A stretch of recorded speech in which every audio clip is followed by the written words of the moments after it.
Hello and welcome to this Google Form crash course. Today I'm going to show you briefly how you can make a form and use it to get feedback from your students.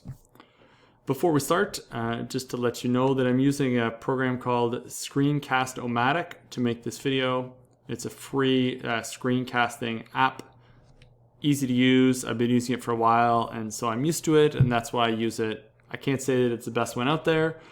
There's also a plugin for Chrome called Screencastify that you can add directly to Chrome that's referenced in the Learn at Home document. Both work great. Pick one, learn it, you'll be laughing. Let's make a Google form. Here I am in my Google Drive, and I'm going to make a form to get some feedback from my students at the end of the week about how things went this week.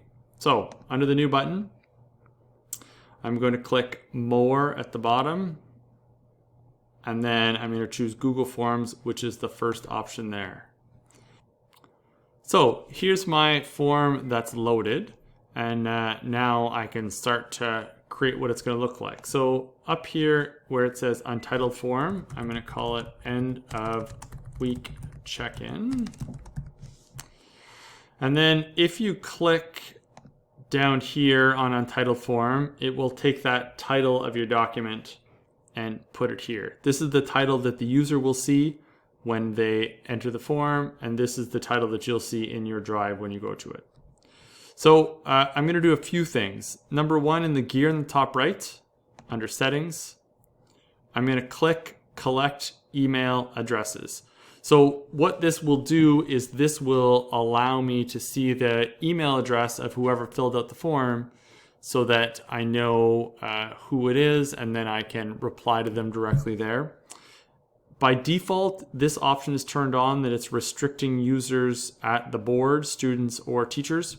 You can leave that on because you're going to send this through your Google Classroom, and that means that students are already logged into their account. So I'm going to click Save. And there we go, and it adds that little information to the top. So the first question, I'm going to click on Untitled Question. I'm going to put name because I'd like to know their name. And in this drop down here on the right, it's going to give you some options about what kind of feedback the user can give you. And Google's going to take a guess as to what format you want. So short answer is what I want, so we'll leave it like that.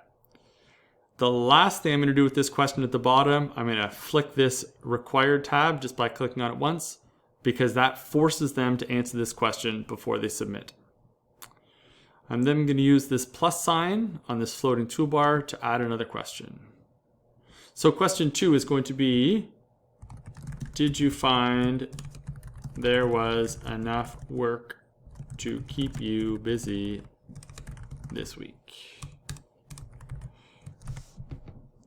And we'll make that multiple choice. And Google here lets us add pre-made suggestions. So I'm going to add all 3 of those. Yes, no, maybe. This really isn't a question where I'm going to have a maybe. So the X on the right here, I'm going to get rid of that. There you go. Did you find there was enough work to keep you busy this week? Yes or no? Make that required. Add another question. My third question is going to be, what should we do differently next week? I want this to be they gave me a paragraph. So the top 2 options here are short answer and paragraph. It's really the same thing. It's really just a text box that you can put words in. Paragraph just gives the users a bigger space as a visual cue that, hey, I need more information. I'm going to leave it at short answer. It feels a little less intimidating. We'll make that required, and we're good. Now, to hop back to number 2, let's talk about these 3 options here. So multiple choice and drop down are exactly the same thing. It gives users a list of choices. They have to choose one. It's just how it looks to them, and you can choose whichever one you like. Checkboxes is different in that it lets you choose as many as you want. So this is like a choose all that apply question. So if you have a question that says, what sorts of things did you work on this week, and you have all your subjects listed, then you give them a checkbox and they can do that. There's also some fancy questions down here that we will leave for now. So I'm going to leave that as multiple choice. Enough work. What should we do differently next week? And let's go to the bottom and add one more question that is any other comments or thoughts. And we'll make that a paragraph. Perfect. And we'll not make this one required because they don't have to give me anything else there if they don't want to. So form done. A few more little things. These 6 dots here at the top, if you grab them, you can reorder your questions. So if you want your questions in a different order, perfect. This button down here duplicates a question. So if you set up a format and then you want to duplicate it, you can do that. I use this when I make little check-in quizzes where I have a vocabulary. And so I'll have the definition as the question and then a list of possible words as the multiple choice. And then I'll just copy the question and change the definition. So they have to choose a different one. And this deletes it. And then here in these 3 dots, you have a few other options. There's some fancy response validation stuff if you want to make sure they give you a number, what goes in there. Or you can add a description to the question. So it adds another text box under this. You can also add pictures to your questions or to your responses. For the younger students, that may be something to explore. So there's my form. Now, if I want to see it, in the top right, there's this eye icon. I'm going to click on that. And here's my form as the user will see it, so as the students will see it. So let's fill it out. Put in my name. I absolutely found enough to keep me busy this week. Next week, I'd like to see more cookies. And none there. I'm going to leave that blank. So I'm going to click submit. Give me this that tells me that I'm done. So if I go back to the tab we've been doing all the work questions. That's my Google phone trying to answer my question. We've been doing all the work here in questions. Now when I go to responses, you'll see the answers that I just put in there. 3 ways for you to view this. One is a summary, so it will show you all the email addresses, all the names, all the responses, all these just grouped together. So the benefit to this view is at a glance, you could see that will tell you how many of your students felt that there was enough work or not enough work. But it doesn't tie this answer to my name. It just happens that I'm the only one to fill it in. I can look at it question by question. So I can go through the names or those things. But there's also an individual view where you can see my full response. So this will show you all the information sorted by student. Now there's one more thing we can do with this.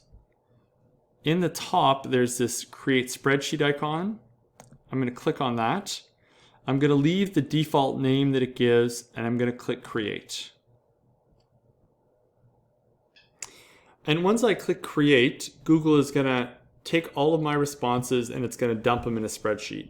If I hop back a tab, it leaves all the responses here in the form as well, but it also puts them in a spreadsheet, and spreadsheets are always the answer. So the benefit here is I'm going to be able to see all the information nicely organized in a table.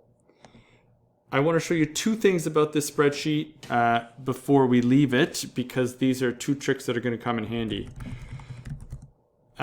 There are times when a student is going to put in a long comment.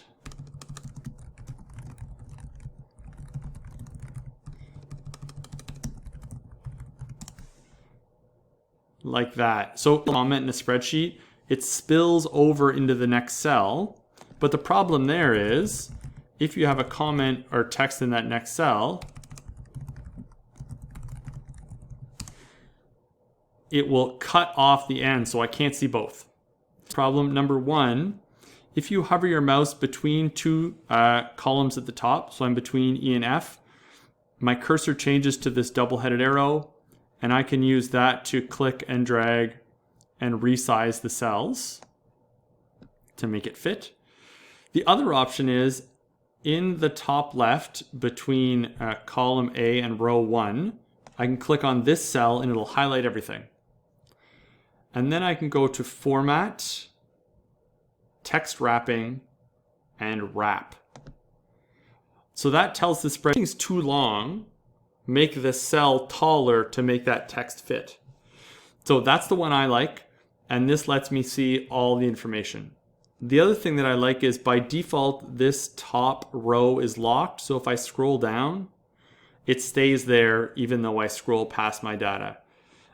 It also means that sometimes you think there's nothing there, but you got to make sure you're scrolled to the top and make sure you see row 1 and row 2. So a few things to remember about these forms. Number 1, if I go back to Drive, here are the 2 forms I made earlier this week. It hasn't refreshed to show me the one I just made, but that doesn't matter. These forms, they don't live in your classroom, so you have to come back to Drive if you want to see them. The main view of your form is this edit view. This is not where you fill it out. This is where you set up your form. Then there's a responses tab here where you can see what students have submitted. And if you want to view the form, you have to click this eye icon and that will bring you to the form. So if you want to post this in your classroom, click on that form and then just grab the URL here at the top. Click once, it'll highlight everything. Right click and copy and just drop that link in your Google Classroom. All the spreadsheet is doing is collecting responses. So ideally, once it's set up, once it's linked in your classroom, all you have to do is come back to this spreadsheet, and that's where you're going to see all your student answers. One final tip. If I go back to my main form where I'm editing it, in the top, there's a color palette icon, which lets you customize the theme, which makes it a little more interesting. And under here, I like to choose an image. And Google pre-made themes. But I'm just going to click on birthday and go and find birthday cats. There it is. Insert. So click on the theme, click insert, and then it will apply that theme to your form so that when you go back and look at it, it's got this theme at the top. It just makes it a little more interesting. I will tell you that birthday cats is always the correct. So I hope that has helped. Don't hesitate to send me an email if you have any questions, and best of luck this week as you continue with Learn from Home.